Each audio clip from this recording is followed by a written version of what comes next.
izcelsme, ciltskoks, vecvecāki, ģimene. Izcelsme Latvija, Rīga. Tā ir mana izcelsme, kur esmu dzīvojis. Vecvecāki ir Rīgas rajons, tā teikt Siguldas rajons, kad viņi ir zemnieku saimniecība. Attiecīgi audzēja govis, kartupeļus, visādas zemnieku lietas.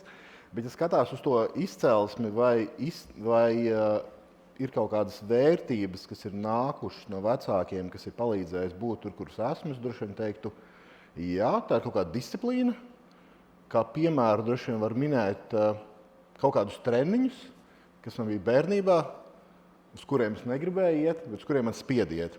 Līdz ar ko bērnībā jau es sapratu, ir kaut kādas lietas, kas vienkārši ir jāizdara.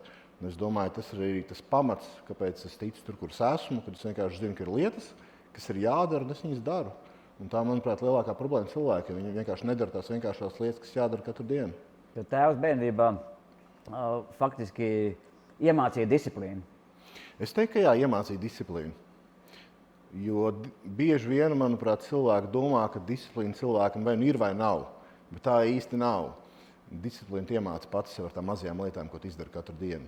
Bet ģimene varētu būt tas iemesls, kāpēc tu šodien tomēr esi disciplinēts? Vai viens no iemesliem? Noteikti viens no iemesliem. Es domāju, ka iemesli ir daudz un dažādi, bet tas ir noteikti viens no iemesliem.